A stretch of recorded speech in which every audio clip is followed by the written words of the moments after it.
la tradición de los hombres y no a la tradición de Dios. Para comenzar, la tradición está prohibida en la Biblia. Decía Mateo capítulo 15, denunciaba las tradiciones de los hombres. Sin embargo, descubrí que lo que se habla en Mateo capítulo 15 es una tradición malsana que desvirtuaba el cuarto mandamiento. No obstante, el apóstol en 2 de Tesalonicenses capítulo 2 versículo 15 y 1 de Tesalonicenses capítulo 2 versículo 13 alaba la tradición y dice: doy gracias a Dios y les alabo porque ustedes han permanecido fiel en la tradición que han recibido de nosotros, por carta u oralmente. La santa tradición. Porque no todo está en la Biblia, pero yo quería que todo estuviera en la Biblia. No me convenía aceptar esto de la tradición. Era la Biblia, solo la Biblia, eso se me había enseñado, eso yo enseñaba a los seminaristas. Solo la Biblia. La clase más importante de teología sistemática que yo daba establecía un parámetro para la teología protestante. Y el parámetro era la Escritura, la Biblia, y solo la Biblia es norma de doctrina, conducta. La Biblia, solo la Biblia. Pero comencé a buscar en la Biblia dónde estaba eso y esas palabras no las encontré. Así que fui a donde mi primer profesor de teología, el doctor Ricardo González, y le dije: doctor, ¿podría usted ayudarme? Es que yo he incluido en mi clase de teología lo que usted me enseñó en su clase de teología. ¿Recuerda usted el presupuesto protestante que usted nos enseñó, que decía que la Biblia era la única norma de fe, doctrina y conducta? Hombre, sí, Fernando, lo recuerdo claramente. ¿Podría usted decirme dónde está eso en la Biblia? Y él me respondió: Fernando, yo nunca dije que eso estuviera en la Biblia. Pero ¿cómo va a ser? El presupuesto protestante más importante del cual deriva toda nuestra doctrina, nuestra fe y nuestras acusaciones a la Iglesia Católica, resulta que no es bíblico. Y me decía: bueno, pero es que hay textos bíblicos que lo infieren. Y le dije: pero ¿cómo que lo infiere? Eso debe ser muchos textos bíblicos que hablen claramente acerca de esa norma nuestra. Y decía: no, pero hay textos que lo infieren. Y yo: pero ¿cómo que lo infieren? Eso mismo le señalamos nosotros a los católicos, que se atienen a textos bíblicos que infieren y no hablan claro. Me dijo: bueno, Fernando, ¿quieres salir de este problema? ¿Quieres encontrar el texto bíblico?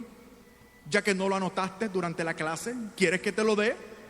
Doctor, por favor, dígame cuál es el texto bíblico sobre el cual fundamentamos ese presupuesto protestante que dice que la Biblia sola basta. Y me dijo: hombre, 2 de Timoteo, capítulo 3, versículo 16. Hombre, me acordé. Seguro, doctor, recuerdo el texto. Dice: toda escritura es inspirada por Dios y útil para enseñar, redarguir, corregir, a fin de que todo hombre llegue a ser perfecto a la altura del Señor Jesús. Oh, qué texto hermoso, Dios mío.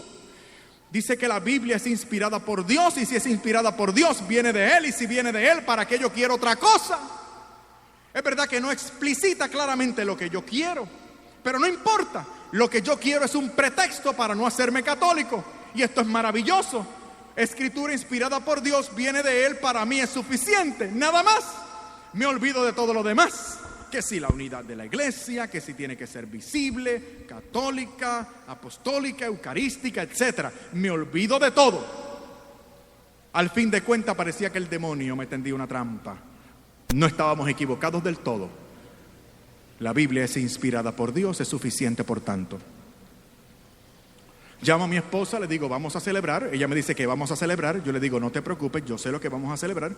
Tú simplemente aprovecha la oportunidad que nos vamos. Te voy a llevar al mejor sitio posible. Vamos a tener una cena romántica en el mejor restaurante que podamos pagar. Vamos a escuchar buena música y la vamos a pasar muy bien. Fuimos a celebrar. Después llegué a mi casa, tarde por la noche. Cuando estoy dormitando, escucho una voz.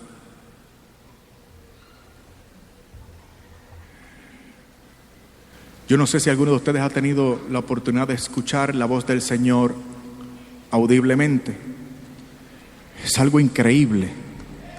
La voz te viene de adentro, te retumba por los oídos y tú lo escuchas. ¡Es el Señor! Y el Señor me llamó por mi nombre, Fernando. Pensé que eran cosas de mi mente. Estaba entre dormido y despierto. Trato de despertar a Lisette. Le digo, ¿me llamas? Ella me dice que no, que la deje en paz, que quiere dormir. Así que le digo, está bien, sigue durmiendo. Y me quedo despierto. Fue una sensación extraordinaria escuchar aquella voz. Ahora sí estoy despierto y escucho la misma voz. Fernando. Tuve mucho temor. Supe que era el Señor. Me tiro de rodillas al lado de mi cama y digo, Señor, aquí estoy.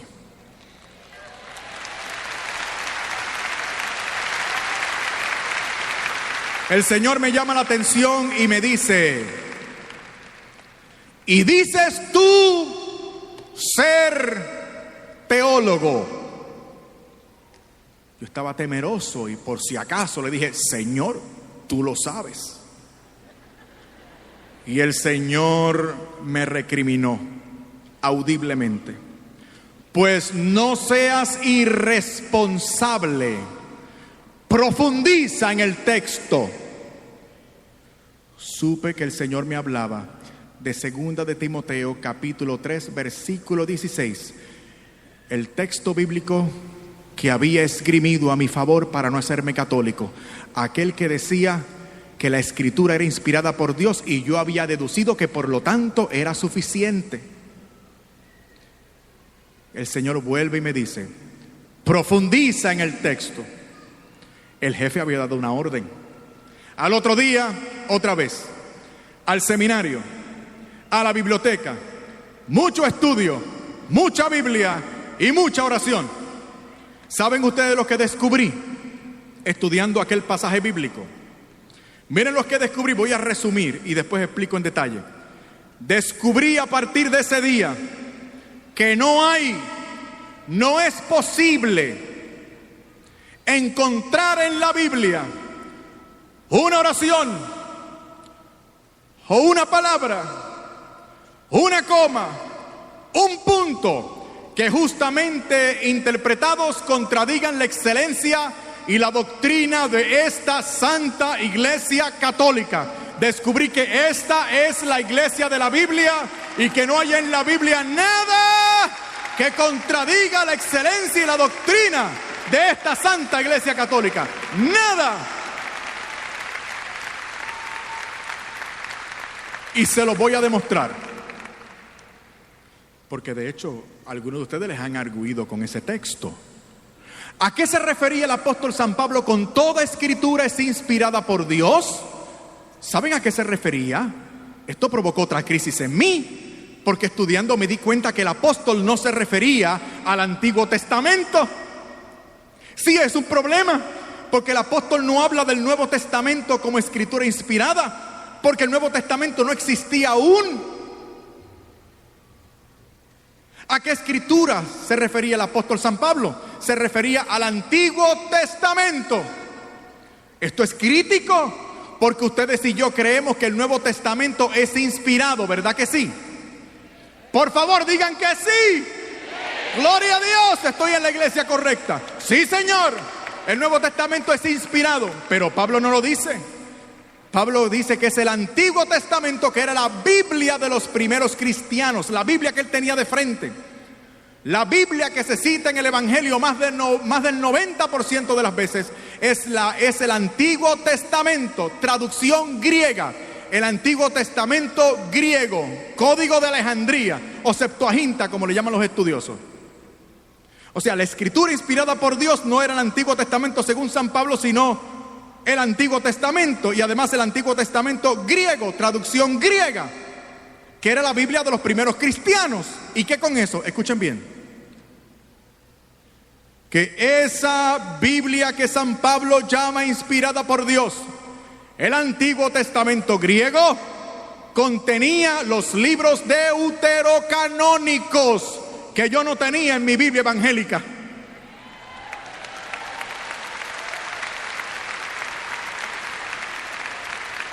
Ahora el texto que yo arguí a mi favor para no hacerme católico se vertía en mi contra para señalarme a la única iglesia que sí ha perseverado toda la vida en la enseñanza, en la instrucción de que esos 7 libros son divinamente inspirados.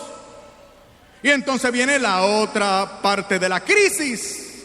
Me cuestionaba yo mismo, Señor, con razón yo no creo que pueda interceder por mis familiares difuntos después de muertos.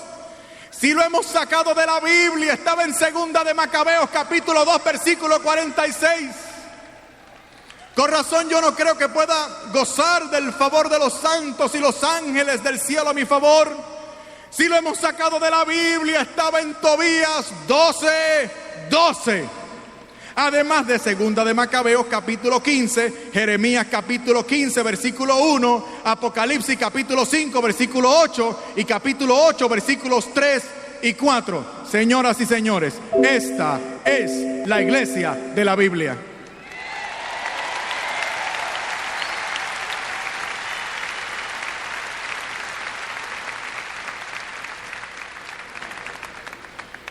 Fernando, de seguro te hiciste católico.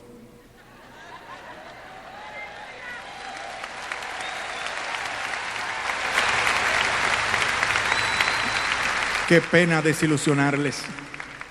No me hice católico. Yo no quería hacerme católico. Era que ustedes me caían mal.